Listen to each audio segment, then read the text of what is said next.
What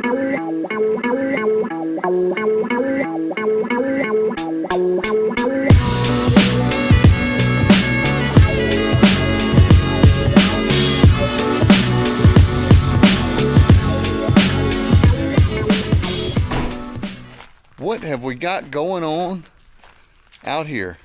We've got flies. That's unusual.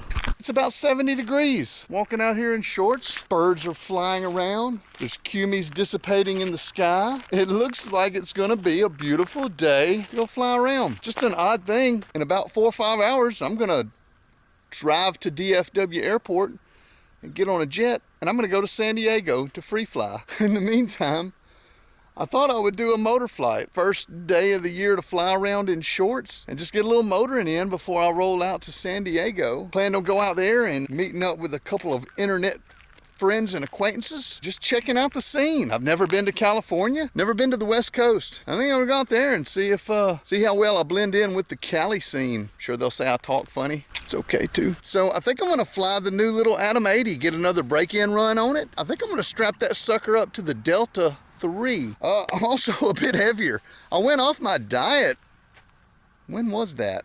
Maybe a month ago. I lost enough weight that, like, okay, that's the end of it. So I've been gorging honey buns and bowls of cereal. I've gained 15 pounds back. I think I'm gonna switch back on the diet and just, I kind of like to meander right there between 200, 215 pounds. That's kind of where I find my sweet spot in this world. I don't really do it for the weight loss. I actually feel really good when I'm dieting. It's not hard for me. I don't know, I'm kind of like a feast and famine kind of guy, I guess. I enjoy the clarity I get when I'm dieting. I also enjoy the total heroin-like rushes that I get when I pass out into a sugar coma. That's also quite enjoyable in its own right. I like the best of both worlds. I like to feel good and healthy sometimes, and I like to feel like a total sugar wasteoid sometimes. So, hey, all's well. I'm going to see how bad the ground is out here. Still soft, but it's not mushy. There's a difference, but it's, okay.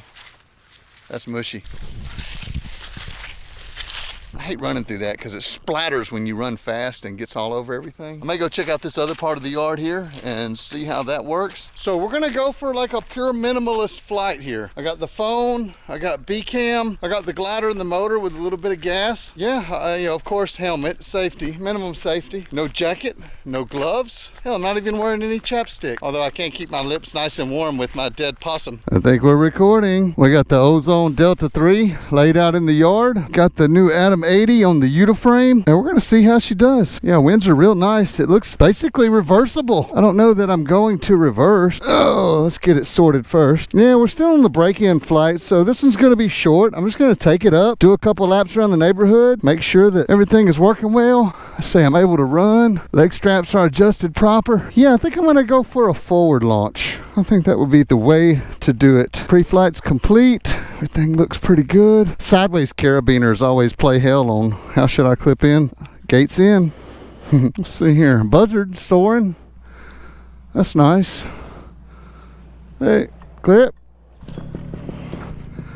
Boy, she really cranks easily. She did start on the first pull. I mean, I know that was the first pull. I didn't record it a while ago. I had the camera off whenever I did the initial first pull.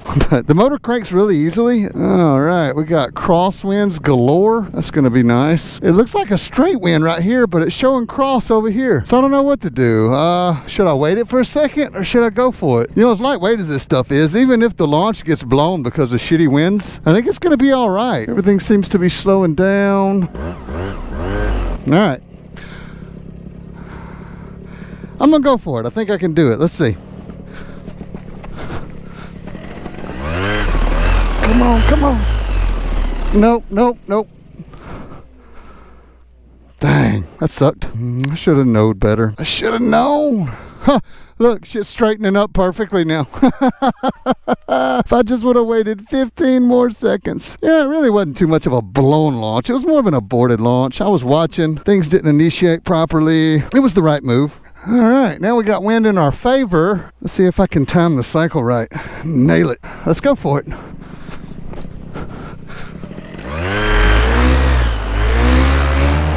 There we go. Can I clear the trees? I could do a 180 in the yard before I even hit them.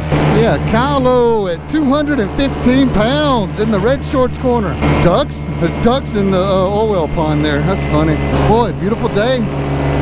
Slightest bit of haze, lying in shorts. I really like that. Oh yeah, the air's nice and gentle today.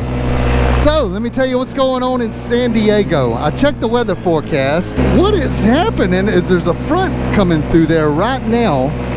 Tomorrow is supposed to be the worst of the weather. The only concerning part of that is we're supposed to fly our jet in there in the beginning of that nasty weather that they're predicting. That's going to be kind of, I hope our pilot's good.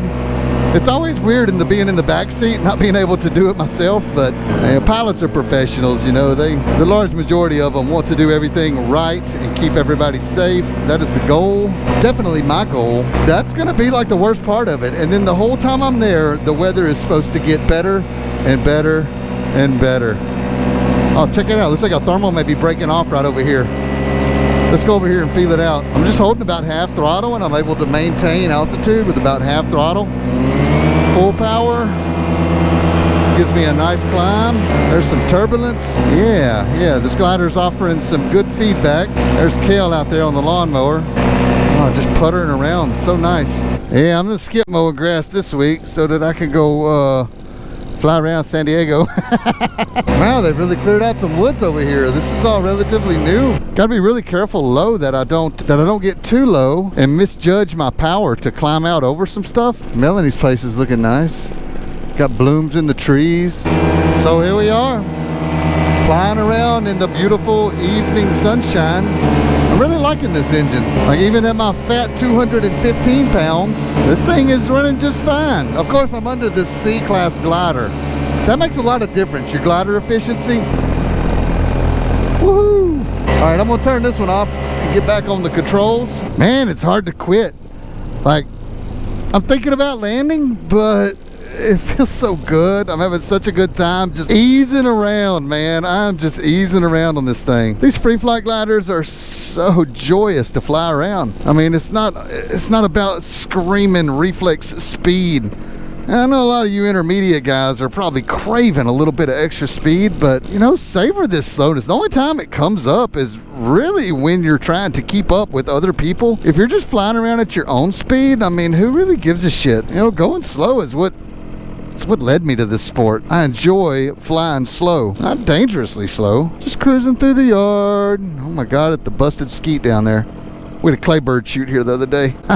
Do a little approach through the yard. Purring like a kitten, this thing is. Still a little thermally to get too low. It kind of makes me want to land and fill it up with gas and fly around through the entire evening, but I don't think I am. I've got most of my gear packed, been brainstorming, see if I forgot anything. I'm keeping it kind of light this session, like this trip to San Diego. Now, I've gone to foreign countries where I've taken a lot of gear, like piles of stuff. This is gonna be almost a short trip. I'm just going to sort of relax, hang with my friends, try some authentic Mexican tacos. And I'm gonna treat it like a long distance taco run more than anything. Man, the yellow flowers are blooming. Ooh, a red-tailed hawk.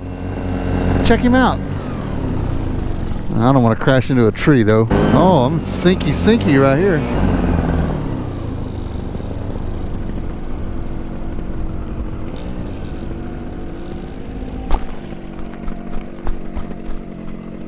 I can't kill my motor. That's not good. Failure. All right, so can't kill the motor. I know what's wrong. I have a loose wire, probably broken. We're gonna find out. Let me disconnect this glider first of all. We'll undo my straps. Now, let's investigate. I don't have anybody to help me. Now, this motor is idling nicely. The propeller's not spinning. You can see in the shadows here. So this is a learning moment. What do we do? Say we're flying. Can we reach back there? No. I can't reach the spark plug boot. I don't want to stick my hand back there anyway. I don't want to burn it on the muffler or anything. You know, the throttle's not chopped. It's unlikely it's the button. So the main thing is you want to keep a good control of the throttle. You do not want this thing to get goosed whenever you're doing anything. That could be bad. So I'm going to leave a shoulder strap on. I'm going to squat down on a knee. I've still got the engine roughly attached to me. I'm going to reach back and grab this frame. And I'm going to look here. Try to figure out just where this wire's broken. There it is, it's broken right there. So in the meantime, I'm gonna touch it to the coil, and while I'm touching it to the coil, I'm gonna hit the button. That'll kill it. That was the easy way. I could have pinched off the fuel, I guess, or jerked the fuel line, covered the air box. Where's the intake on the air box? Shit, it's way under here. There's no way you could get to that. I don't see any easy way to kill this thing from like a seated position. But yeah, that wire definitely busted loose. So there's our point of failure. That's where I had attached to my wire. I even put a good, it broke right there at the head. Still had plenty of fuel left. I think I could have just kept flying this thing and kept flying this thing, and it would have just kept going and going and going. I'm gonna pack it up. I got a big flying trip coming. Just wanted to get that last little bit in while I could, and I'll throw this thing down for repair, and then I'll have a better scheme for the next run. That's actually a quite common thing when a kill switch fails, is for that wire to break. So that's the first thing you should look at. That's odd. It did it after just 4 or 5 flights. I don't have any wear on the netting. Yeah, it's not really a drawback for the engine. That's just the nature of wire. I might just need to get some better wire, some thicker supports, something like that. If you can keep it from vibrating, it's the vibration that really makes it happen. And I soldered it to that connector. That may be another thing I might not want to do. And a little solder, it does make it brittle there. So I don't know. I'm going to work on that. So post your comments below if you have a better idea about the best way to attach a wire to the solenoid. But overall, I like this engine. It really does have my approval so far. I haven't heard any big catastrophic stories from the internet. Like nothing is really going stupid haywire with them. And I'm really impressed with this Yooda frame. The Yooda frame is very nice. I've got a couple of little tiny things. This piece right here, it's kind of sharp when you're getting in it. You want to be aware of that. I didn't have any trouble this time. It did kind of snag me the first time I put it on. It's not that it's super sharp or snaggy, but it is just some loose threads sticking out. Not such a big deal on this side. And the pull starter is, it's almost not high enough. I really would rather have it like way up here so I could get a better reach and grab and pull down. Again, not a huge detraction. I can reach back there and grab it. It's almost like you're having to reach too far to get it. So that's my story on it. Those are the things that I've noticed so far. Other than that, it's really nice. It's weighted nicely. It's not heavy. Yeah, so far the Kylo stamp of approval. I think this is going to be a really handy machine for the school, and a lot of people are going to get a lot of flights on this. Yeah, I'm going to cut it there and go put this stuff up, and we're going to call it an evening, man. Much love, everybody. Kyle out.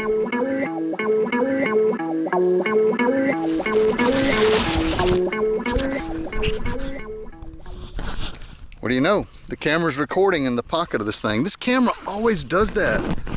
Anytime I put it in a pocket, the thing just starts recording. It's freaking frustrating sometimes, you know?